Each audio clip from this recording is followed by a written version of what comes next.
All right, hi everybody. Welcome to the lecture for this week. We're going to emphasize the cycle of life, which is the second chapter you're supposed to have read for today. So here are our learning objectives. First, I'll describe how depictions of pregnancy and childbirth cause us to reflect our own humanity. And then we'll talk about, we'll outline some narratives suggested by images of youth and aging. And here I'll direct you to the video that I posted this week by artist Suzanne Lacey. And number 3, we'll discuss some of the ways in which an awareness of our mortality is reflected in art. And this is something we've already talked about with Vanitas paintings, but here we'll talk about the Memento Mori. And finally, we'll outline some of the ways in which burial practices reflect a belief in the afterlife. And to talk about this, I'll actually just have us watch a video about Egyptian burial practices. But I wanted to start as we think about the cycle of life. It's important to start with birth. And so we're going to start in Moche, Peru, and you can see the map here to show you just where that is in South America, where a variety of master potters had created many different pieces of pottery depicting every aspect of Moche life, including childbirth. And it's important to note also that these are the first potters in the Americas to produce clay objects from molds. So they were very innovative. So let's look at some of these vessels. Here you have a vessel with a birth scene right on top of it. And it's important to note also that these were portraits of people. They weren't just abstract beings, but rather they were actually supposed to be people who would have been part of the local community, especially oftentimes rulers would be depicted here. So these are individualized vessels. And the vessel with the birth scene gives actually a realistic depiction of childbirth, and in many ways symbolizes notions of fertility and regeneration. And here it's important to note that for us within our contemporary culture, this may not look like the most kind of realistic depiction of childbirth, but in fact, when we look at a variety of other vessels, this is how you always see women giving birth. It's always in a squatting position. And this is very common, and in fact, this is a much more natural way of giving birth than the type of childbearing and child birthing that has become normalized today. And it's not really until the 1900s, at the beginning of modernity, that we really have doctors telling women that they have to lie on their back in a bed and push. This is just actually not the case before that, and actually women were the birthing process was much easier on women before we had the kind of invention of the lying down position as integral to birth, and all the drugs that have been associated with contemporary birthing. But rather, it is actually best if women squat while they're birthing. So you can see that here in all 3 of these representations of birthing. And that it's very obvious and it makes sense, right, that actually gravity helps you when you're birthing. And you can see that here. But also more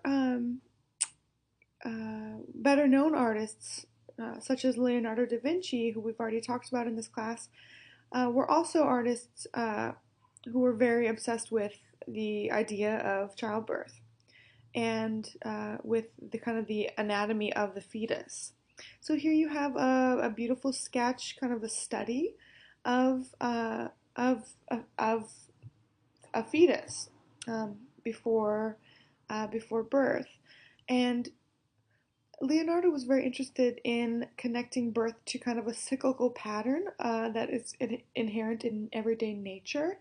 So this idea that everything must go through birth, where everything must begin, and then everything must live, and then everything must die. So this is kind of a cyclical pattern that he was very interested in. And the miracle of the fetus itself led him to produce this kind of famous anatomical study that you see here of an embryo where he most likely had access to cadavers And at this point in history, it's very uncommon for people to have access, especially artists, to have access to cadavers for artistic purposes. Rather, scientists often were the only people who had access to cadavers, but here, early on, you see Leonardo gaining access to, the body of obviously a woman who's died for some sort of cause, um, and who was pregnant. So he's actually used a live model to sketch this. And over time, you see that his sketches become more and more realistic. And here you have this really beautiful charcoal drawing that he's created of a fetus in the womb.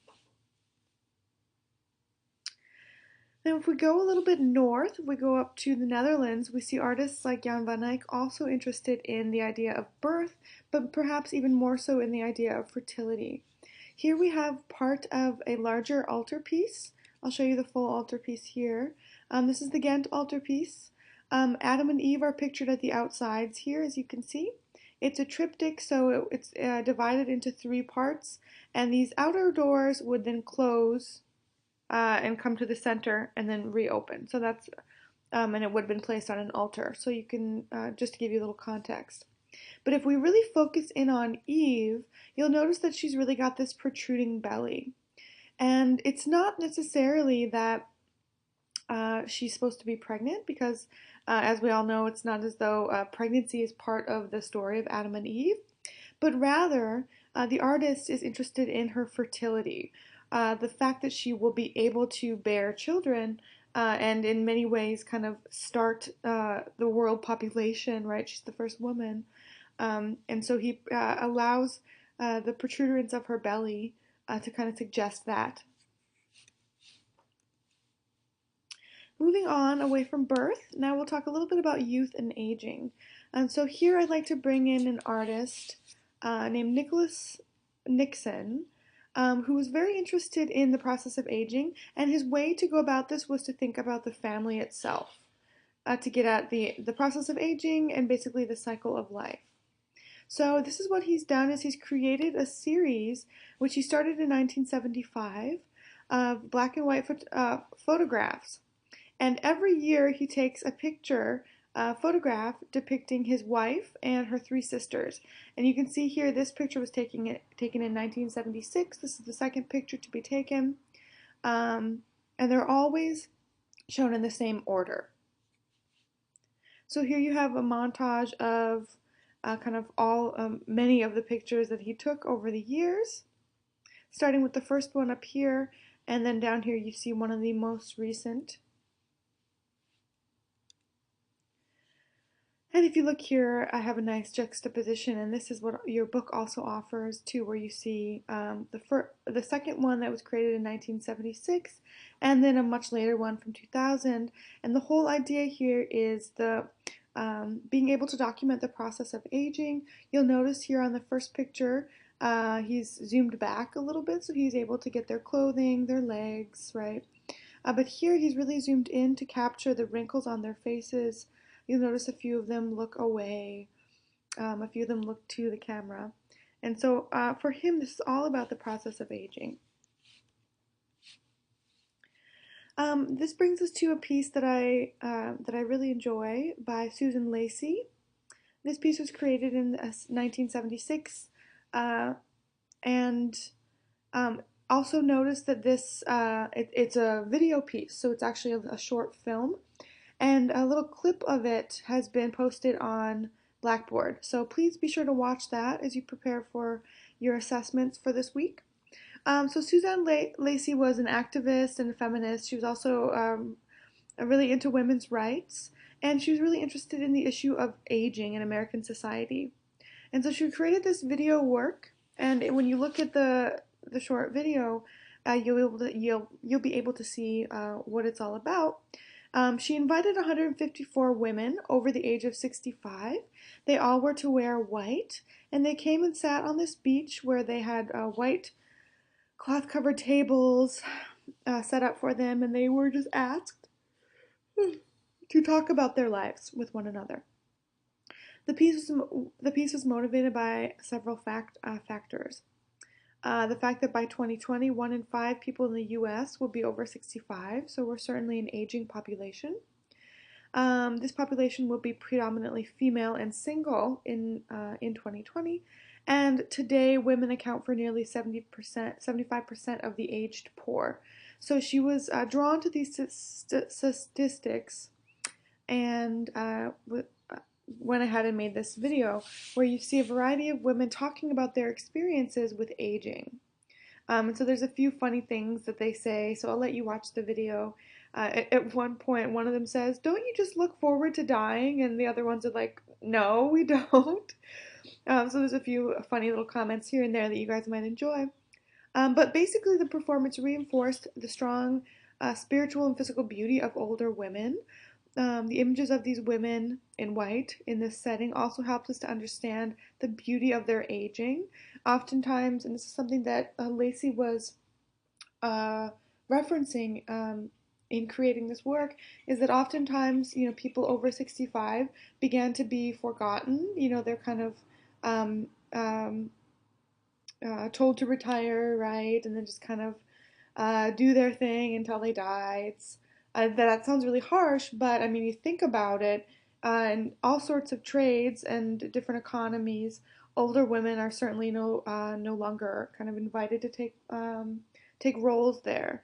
But instead, these women say, they're very full of life. They're really annoyed by the fact that society tends to ignore them at this age. And so they're trying to kind of come together, and this is what the work does, is it kind of draws attention to their aging beauty and their continued utility to contemporary culture. Moving on to our next theme. So artists have long contemplated mortality through their artworks. There's a variety of different examples in your book. I'm going to focus on just a few. Here we see the use of an interest in mortality in a Japanese art form called kuzosu. And basically, it was motivated by depictions of decaying bodies, or pictures of decay in general.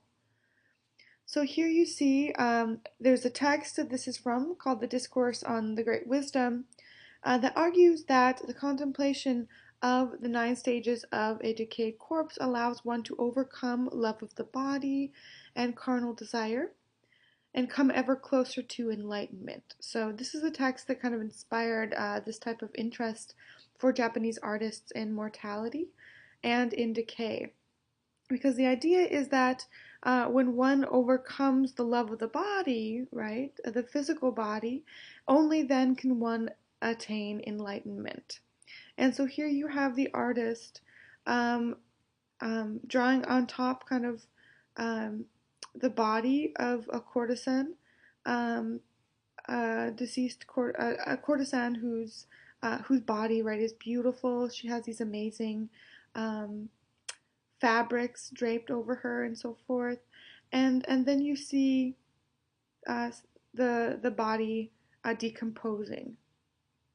And so here you'd actually have the 9 stages. Here you see at the beginning, and then kind of here at the end, when the decay is taking place, there seem to be animals who are also starting to eat the decaying body. This fascination with death and thinking about our own mortality was never more all-consuming than in the 14th century because of the bubonic plague, or the Black Plague, right? Many people were dying at this time, and so the idea of death and mortality was always on everybody's mind. And so we see many examples of this interest in mortality in the Book of Hours. And if we look closely, the images of the 3 living and the 3 dead in the Psalter and the Hours of Bone of Luxembourg are a great example of what we call a Memento Mori. So Memento Mori translates into remember that you will die. So here you can see the 3 living on one side, and on the other side you see the 3 dead. So always remember that we will die. And basically this is a way for us to get away from earthly belongings, an attachment to the physical body, right? All these things that we have in this life, so that we can be okay with change, with death, right, and with the things that await us. I just wanted to bring this one up again to remind us where we came from. So we've talked about this in the past when we talked about painting, and remember even today, yes, the Book of Hours, it's from the 1340s, but even today artists are interested in this theme called vanitas, also the theme of Memento Mori. Both of these are very similar, but we've talked about this before in terms of the fridge, right? The open fridge, which shows us all the kind of beautiful food within, which needs to be preserved within a refrigerated space. But here you can see the door is opened, and all of these things are perishable, right? They will all go bad. So the theme also connects with the Memento Mori. All of these objects will too. They will decay, they will die, they will rot. And just a reminder as well, we've seen this with other paintings that we've already looked at in class when we talked about color. Here we have a vanitas painting, a still life with a lobster. And here you see it's a Memento Mori because it shows us how the model itself is just a dead specimen, right? The central point here, the lobster, is actually just a dead specimen. It was alive at once, but now it's dead. Okay. Another way that we get at this theme of Memento Mori is with the showing of all these kind of beautiful objects. So bountiful basket of fruit, this beautiful vase, this gorgeous kind of silver tray, serving tray here, which all surrounds the central lobster. These are all objects, earthly objects that one might cherish in this life. But of course, as we all know, we can't get attached to these types of things because we will, of course, die. And this is the theme of Memento Mori. This theme was also taken up in the 80s by a variety of artists in a variety of different ways. So it's not always so kind of obvious as I've laid out for you here. Here you have a still life arrangement of flowers, and this is just one of the artist Robert Mapplethorpe's favorite subjects. So oftentimes he would take photos in high contrast of flowers. Here you have Calla Lily that was shot in '86. Mapplethorpe was a famously gay artist, and he also famously had AIDS. And in 1986, that's the same year that Mapplethorpe was diagnosed with AIDS, and this was at the same time. This was also at a time where the AIDS epidemic was very was a very big deal, and the amount of people with AIDS was quite high in the United States. So this too is considered a memento mori, right? It's a thin flower that, as we know, flowers die, right? They have a short lifespan, especially once they've been cut. So here he's also referencing that short lifespan, which for him and for many in the 80s would have mimicked the short lifespan of those who had AIDS at this time. And now I want to show you one more Memento Mori because I think it's really cool, and we'll watch a quick video on it right now. It's called The Ambassadors, and I want you to just look at this image right here, this blur, and I want you to think to yourself, what is that? Well, if you look at it from the side, you'd actually see that it's a skull. It's been morphed, and so that if you were to be on this side of it, you'd see it first, while you would not be able to see the two figures here. But let's take a second and actually watch this quick video, and then we'll talk about it. This is a painting that's actually about things we can't see. We're looking at Holbein's The Ambassadors from 1533 here in the National Gallery in London. On the left, Jean de Dondeville, who was an ambassador from France living in England. And on the right, Georges de Selve, his friend, a bishop, and also an ambassador. Both of these men are in England, and Holbein, who was a Swiss painter, had moved to England because he could get work here. And in fact, within a short time after making this painting, he would actually become the painter to the King of England, Henry VIII. King Henry VIII is about to break away from the Pope in Rome, from the Catholic Church, and we know that the French ambassador was in England to keep an eye on Henry VIII during this tumultuous period. And we see within the painting references to the turmoil that is taking place in England, but it's all within an even greater context. So let's start with the two men. We see Jean de Dondeville on the left, and he's the one who commissioned this painting, and he's the one whose house the painting hung in. And he's obviously represented as an enormously wealthy and successful man with this fur-lined cloak and velvet and satin clothing. And he holds a dagger. He holds a dagger on which is inscribed his age, which was 29. So he's a very young man. And Holbein really described his clothing with a sense of clarity and detail that we expect of that northern tradition that Holbein comes from. And then on the right, Georges de Selve is dressed more modestly in a fur cloak. And he's got his elbow on a book. And it really is an interesting kind of contrast. We have that dagger on the one side and the book on the other. References which are actually quite traditional to the active versus the contemplative life. And Georges de Selve's, the book that he's got his elbow on, has inscribed on it his age, which is 25. Of course, we're meant to look at both of them, but even more than that, perhaps we're meant to look at what's in the middle of the painting, which is all these objects on these two levels of shelves. Holbein is just brilliant in his ability to render textures and the material reality of those objects, and of course, they also mean something. On the top shelf, we have objects that are related to the heavens, to the study of astronomy, and to the measuring of time, and on the lower shelf, things that are more earthly. We have a terrestrial globe and a lute and a book about arithmetic and a book of hymns. The painting is functioning basically as a grid. On the left, you have the active life. On the right, you have the contemplative life. At the top, you've got the celestial sphere. At the bottom, the terrestrial sphere. Look at the beautifully foreshortened lute on the bottom shelf. The lutes were traditionally objects that were rendered in order to learn perspective. And here there's just this masterful representation of the way in which that lute is much shorter than it should be because we're seeing it on end. But if you look very closely, and it's possible because of Holbein's high-pitched clarity, you can see that one of the strings is actually snapped. It's broken. Art historians understand this as referring to the discord in Europe at this time, the discord in the church. That can also be seen in the hymn book, which is just below that. It's open, and it's so precisely painted that it can actually be read. It's a translation of a hymn by Martin Luther, of course, the head of the Protestant Reformation. So all of this luxury, we haven't even mentioned, for instance, the Oriental carpet. All of these objects, all the extraordinary fashion that they wear, all of this stands on a mosaic floor with this beautifully detailed tiling. And it's seen in perfect linear perspective. And this is a reference to an actual floor at Westminster Abbey.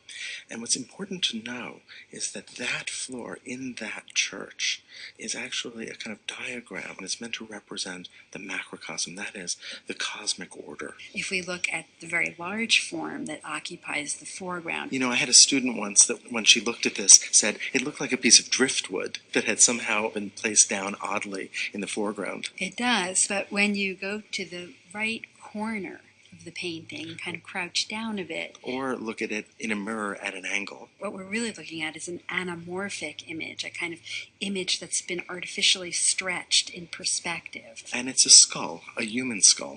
It's something that you can't see when you can see the other things in the painting, but it's something you can see when you don't see the other things in the painting. So you have a choice. You can either stand in such a way as to see the skull, but then everything else is distorted, or vice versa. Front and center in this painting, really, in a sense, the star of the painting, is this skull, which is a traditional symbol of death. A memento mori. That's right, a reminder of death. And that's a very common element that we see in paintings. But here, we have a painting that seemed for a moment to be celebrating these earthly achievements, and now seems to be undercutting it.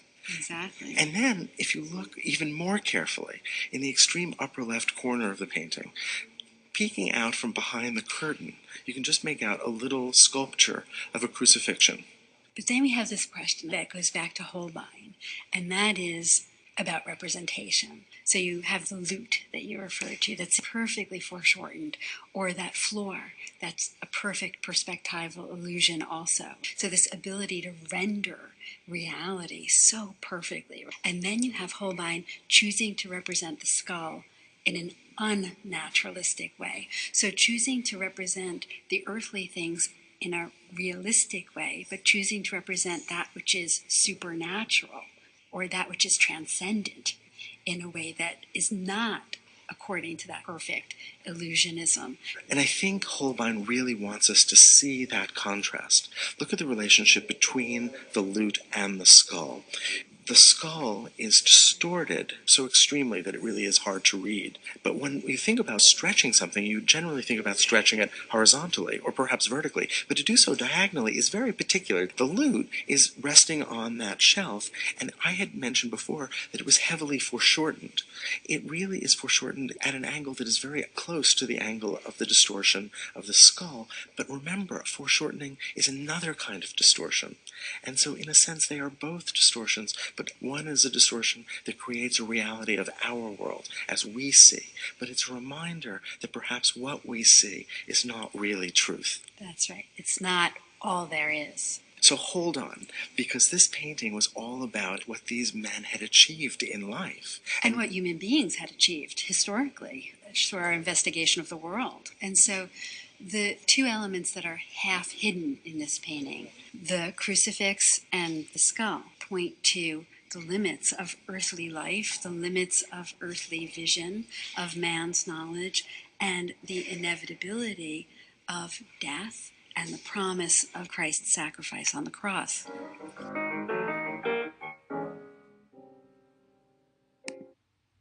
All right, so hopefully you enjoyed that little video. This painting is full of so many different types of iconographies and symbolism that it's almost too much to even fit into such a short video like that.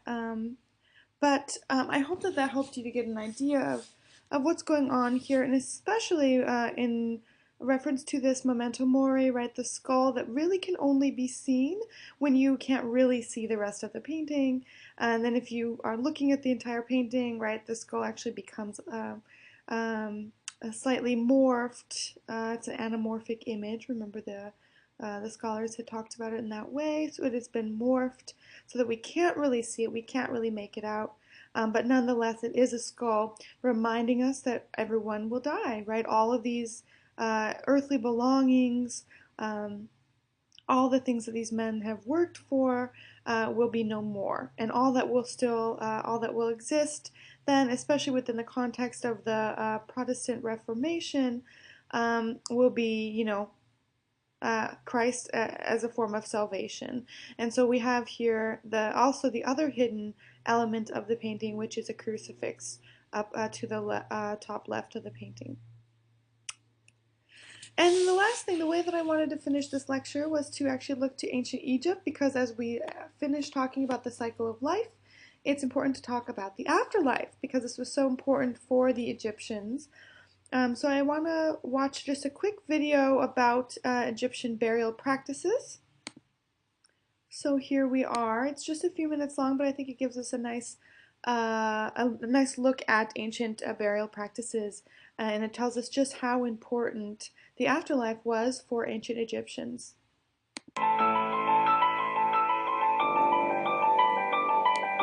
The ancient Egyptians believed in an afterlife, that after you died, your spirit, or Ka, lived on. But your spirit needed a place to live, therefore dead bodies needed to be preserved. The ancient Egyptians developed the art of mummification in 2600 BCE and practiced it for over 3,000 years. The full process was expensive, and only the rich and powerful could afford it. Those with less money had to settle for simpler forms of mummification. If you were among the privileged, the mummification process took around 70 days to complete. The dead body was brought to the embalmer, who wore the mask of Anubis, the Egyptian god of mummification and the afterlife. The body was cleaned, and the liver, lungs, stomach, and intestines were removed to be embalmed separately. These organs were placed in individual containers called canopic jars and were kept with the mummified body. The brain was seen as having no use and was removed from the skull through the nose using a metal hook. The heart was removed from the body, wrapped in linen, and replaced in the chest. Egyptians believed the heart to be the center of wisdom and good deeds. The dead would travel into the afterlife, and their heart would be weighed. If you had lived a good life, you were received into a state of happiness. But if your life was full of bad deeds, the devourer of the dead would destroy your spirit. The body was then packed full of and covered with a powdery substance called natron. Natron looked a lot like baking soda and would dry out the body. After the drying process, which took many days, the body was stuffed to hold its shape and covered inside and out with resin, a sticky substance taken from tree sap. The resin was believed to help preserve the body. Then the body was carefully wrapped in strips of linen fabric. Each finger and toe were wrapped separately. The entire wrapping process could take up to 2 weeks to complete. Because the body would be a home for the ka, or spirit, the wrapped mummy could be decorated with jewels, precious metals, and paint. Royalty could have an ornate mask placed over the head of their mummy, and gold tips to cover their fingers. Since it was believed the dead lived on in the afterlife, their loved ones wanted to make death comfortable for them. Many everyday items were buried with mummies. Things like food, drink, clothing, utensils, mummified pets, and even servants who were killed and mummified were buried with the dead to serve them. Tombs were built to house the mummies and their possessions. Some mummies were buried in caves and even in the sandy deserts of Egypt. As people began to discover mummies, their tombs were looted and destroyed. Often robbers didn't treat them with respect and unwrapped and destroyed the bodies. Today, laws have been passed that protect mummies. We may not share the same belief in the afterlife that the ancient Egyptians did, but certainly we can respect the care they gave to their dead and how they perfected the art of mummification.